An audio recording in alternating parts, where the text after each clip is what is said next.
नमस्कार।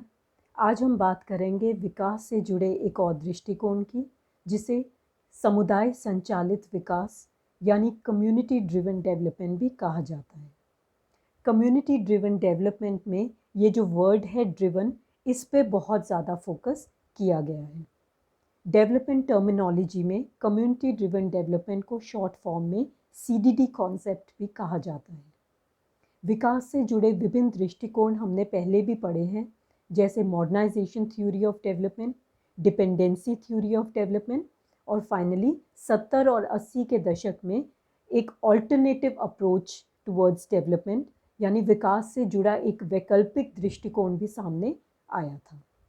1990s में इस बात को पूरी तरह से रियलाइज़ कर लिया गया था 1990s के दशक तक आते आते कि a man cannot be developed, he can only develop himself।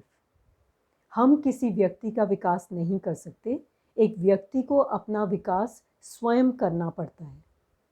इसीलिए ये जो डिलीवर्ड डेवलपमेंट का कॉन्सेप्ट पहले के विकास के दृष्टिकोण में सामने आता था, उसको पूरी तरह से ऑल्टरनेटिव अप्रोच के तहत रिजेक्ट कर दिया गया था। और 1990s के आते आते तो ये बात बहुत ही ज़्यादा क्लियर हो गई थी कि पहले के जो डेवलपमेंट प्रोजेक्ट्स हैं वो बहुत ज़्यादा वन साइडेड थे। उसमें रूरल कम्युनिटीज़ को केवल इंफॉर्मेशन रेसिपिएंट्स की हैसियत से देखा जा रहा था कि एक्सपर्ट्स प्रोजेक्ट्स की पूरे प्लानिंग करेंगे, उसका पूरा स्ट्रक्चर बनाएंगे और उसको सेंट्रल गवर्नमेंट की हेल्प से रूरल एरियाज़ में इम्प्लीमेंट कर दिया जाएगा, जिसकी सिर्फ जानकारी भर टेक्निकल लैंग्वेज में गांव वालों तक पहुंचाने की कोशिश की जाएगी और गांव वालों को केवल एक बेनिफिशियरी के तौर पे देखा जाता था, जिनका काम केवल इस योजना के बारे में जानकारी लेना और इसका लाभ उठाना था। लेकिन 1990s तक इस बात को रियलाइज़ कर लिया गया कि जो डेवलपमेंट प्रोजेक्ट्स पहले वन साइडेड अप्रोच के साथ चल रहे थे, एक्सपर्ट ड्रिवन थे और एक तरह से लोगों को एलियनेट कर रहे थे रूरल कम्युनिटीज़ को, वो अब बहुत ज़्यादा प्रचलित नहीं होंगे रूरल एरियाज़ में, एक्सेप्टेबल भी नहीं होंगे, क्योंकि रूरल कम्युनिटीज़ को इस बात का एक तरह से हम कह सकते हैं कि रूरल कम्युनिटीज़ ने इन प्रोजेक्ट्स को, विकास की इन परियोजनाओं को कम्प्लीटली एलियन नज़र से देखना शुरू कर दिया था।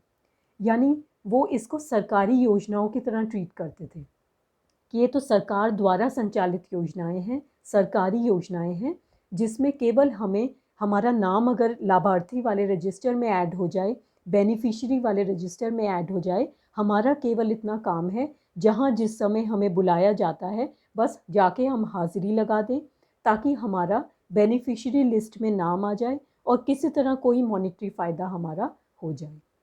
और ऐसी बातों से ये क्लियर हो गया था कि जो पहले के डेवलपमेंट प्रोजेक्ट्स थे या पहले के डेवलपमेंट कॉन्सेप्ट थे, वो इतने वन साइडेड थे, वो इतने ज़्यादा एलियनेट कर दे रहे थे बिना पार्टिसिपेशन कॉन्सेप्ट के, बिना पार्टिसिपेशन इंश्योर कराए कि गांव वाले उसको केवल एक पैसा लेने की योजना समझने लग गए थे और माई बाप कल्चर जो है वो बहुत ज़्यादा प्रिवेल होने लगा था कि यानी जैसा मैंने बताया कि विकास को केवल एक प्रसाद के तौर पे देखा जाने लग गया था कि बाहर से कोई आएंगे और प्रसाद के रूप में हमें डेवलपमेंट थमा जाएंगे, जिससे हमारा कोई मॉनिटरी फ़ायदा होगा।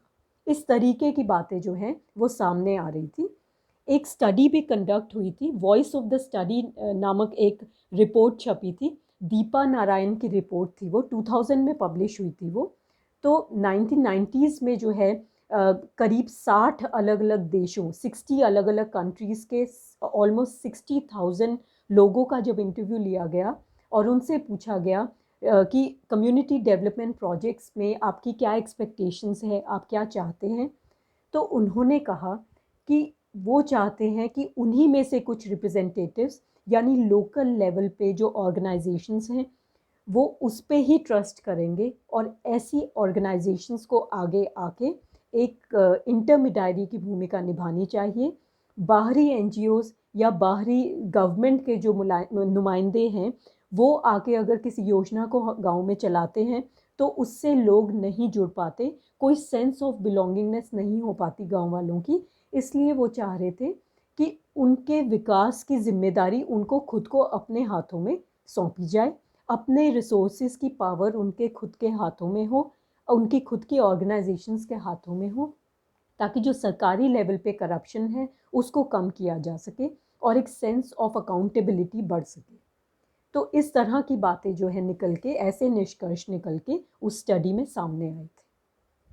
तो कम्युनिटी ड्रिवन डेवलपमेंट का जो अप्रोच है या जो कॉन्सेप्ट है, उसमें पुरानी सारी खामियों को दूर करते हुए एक ऐसे डेवलपमेंट के प्रोजेक्ट की बात की गई, ऐसे डेवलपमेंट इनिशिएटिव की बात की गई which will be driven by the communities themselves, जिसको रूरल कम्युनिटी ही संचालित करेंगी अपनी खुद की विकास की योजनाओं को। यहाँ पे जो डिसेंट्रलाइजेशन ऑफ पावर की बात की गई, उसके चलते जो ownership and management of resources है वो लोकल लेवल पे लोकल कम्युनिटीज़ के हाथों में ही सौंपने की बात की गई, कि जो इनके रिप्रेजेंटेटिव्स हैं, कम्युनिटी बेस्ड ऑर्गेनाइजेशंस हैं, CBOs कहते हैं जिनको, जैसे महिला समूह, किसान समूह, फार्मर्स ग्रुप, वुमेन्स ग्रुप, तो इस तरह के जो ग्रुप्स हैं, लोकल लेवल पे जो बॉडीज़ हैं, लोकल ऑर्गेनाइजेशंस हैं, वो उनके हाथों में पूरा मैनेजमेंट दिया जाए, प्लानिंग से लेके एग्जीक्यूशन से लेके ऑपरेशन और मेंटेनेंस, और उसके अलावा मॉनिटरिंग एंड इवैल्यूएशन। और इसमें डिफरेंट एक्टर्स का अलग अलग उसकी भूमिका बताई गई, जैसे लोकल गवर्नमेंट की, NGOs की, स्टेट मशीनरी की, लेकिन government will only act as the facilitator. पूरा नियंत्रण, पूरा कंट्रोल वो लोकल कम्युनिटीज़ के हाथ में ही रहेगा। 1990s में एक बहुत इम्पॉर्टेंट डेवलपमेंट इंडिया के पॉलिटिकल सिनारियो में हुई, इंडियन पॉलिटिक्स में हुई। आपको याद होगा 73rd कॉन्स्टिट्यूशनल अमेंडमेंट के चलते, जो 1992 में 73rd कॉन्स्टिट्यूशनल अमेंडमेंट हुआ भारत में, जो 1993 से लागू हुआ, उसके चलते पंचायती राज इंस्टीट्यूशंस को कॉन्स्टिट्यूशनल स्टेटस प्रदान किया गया। 3 टियर स्ट्रक्चर एग्जिस्टेंस में आया, जिसमें पावर का विकेंद्रीकरण हो गया, decentralisation of power, district, block और लोकल लेवल पे, locally elected government, village level. तो इस तरह से जो है पावर, जितने भी डेवलपमेंट जो प्रोजेक्ट्स चल रहे हैं आज की डेट में भी भारत में 1990s के बाद से, उसमें सबसे इम्पॉर्टेंट रोल जो है वो locally elected government, locally elected representatives, विशेषकर ग्राम प्रधान का रहता है। और ये सब कम्युनिटी ड्रिवन डेवलपमेंट के कॉन्सेप्ट के अंडर ही हुआ था 1990s के बाद से। आज कोई भी योजना चलाई जा रही है गांव में, उसमें ग्राम प्रधान की अहम भूमिका रहती है, क्योंकि वो लोकली इलेक्टेड रिप्रेजेंटेटिव हैं और गांव वाले सबसे ज़्यादा रिलेट कर पाते हैं अपने ही डायरेक्टली चुने गए नुमाइंदे को। तो इसके अलावा जो ऑर्गेनाइजेशंस हैं, जैसे CBOs, महिला समूह वगैरह, तो उनको ये रोल उनका बहुत इम्पॉर्टेंट हो जाता है कम्युनिटी ड्रिवन डेवलपमेंट में। और जो सबसे अच्छी बात कम्युनिटी ड्रिवन डेवलपमेंट जैसे प्रोजेक्ट्स में, जैसे इनिशिएटिव्स में सामने आई, वो था कि सस्टेनेबिलिटी बढ़ जाती है, क्योंकि सब कुछ ग्रास रूट लेवल से मॉनिटर किया जाता है, ऑपरेट होता है, मेंटेन्ड होता है, ट्रांसपेरेंसी बढ़ जाती है। तो इसी वजह से बेटर एफिशिएंसी और इफ़ेक्टिवनेस निकल के आती है। Group based micro finance allow होता है इसमें उसके जो हैं प्रोविज़न रहता है। It leads to better utilisation of natural resources. और जो कम्युनिटी बेस्ड ऑर्गेनाइजेशंस हैं, उनकी लोकल गवर्नमेंट के साथ पार्टनरशिप इसमें निकल के आती है कई परियोजनाओं में। इसके अलावा जो कम्युनिटी बेस्ड ऑर्गेनाइजेशंस हैं, जैसे महिला समूह या किसान समूह इत्यादि, उनकी पार्टनरशिप प्राइवेट जो पार्टनर्स हैं उनके साथ भी हो सकती है for the betterment of the project. जैसे जो प्राइवेट जो NGOs वगैरह होती हैं बेसिकली, तो उनके साथ भी टाई अप हो सकता है कम्युनिटी बेस्ड ऑर्गेनाइजेशंस का। तो सभी का अपना अपना इसमें भूमिका रहती है, लेकिन पूरा जो संचालन है वो अल्टीमेटली लोकल कम्युनिटीज़ के हाथ में ही रहता है। जिसमें उनको इक्वल स्टेक होल्डर्स की तरह देखा जाता है. They are not only viewed as mere information recipient or mere beneficiaries. They are not just target audience जिनका काम है सरकारी योजनाओं की जानकारी हासिल करना. They are equal players. They are equal stakeholders in this kind of community driven development initiative.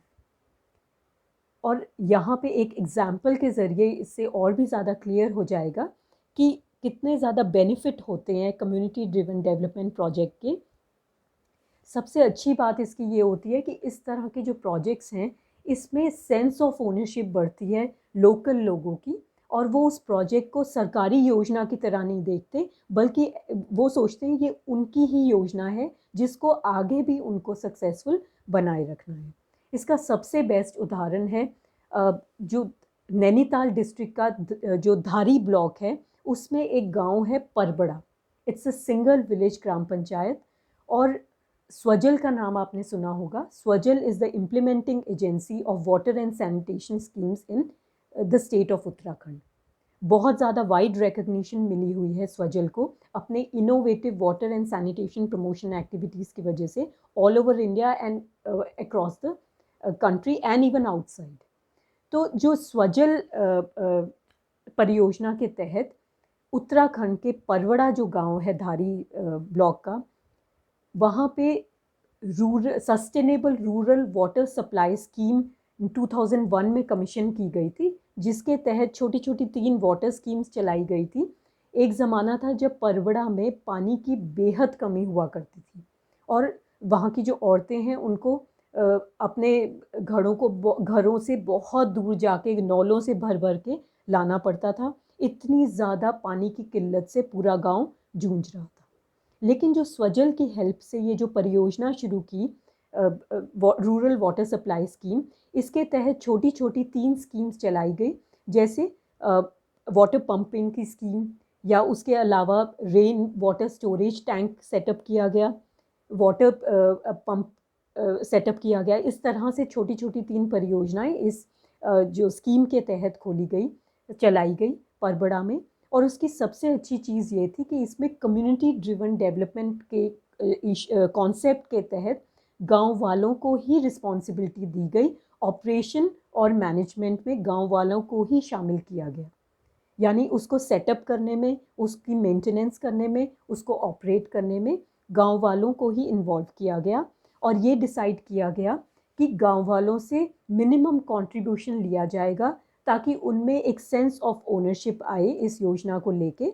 इसीलिए ये डिसाइड हुआ कि बाकी पूरी 90% योजना की कॉस्ट गवर्नमेंट बेयर करेगी, लेकिन बाकी का 10% जिसमें 1% कॉस्ट जो है वो हर घर से कंट्रीब्यूशन लिया गया परबड़ा के, और जो बाकी का 9% है वो परबड़ा के गांव वालों को लेबर के रूप में रोपन किया गया, इन्वॉल्व किया गया.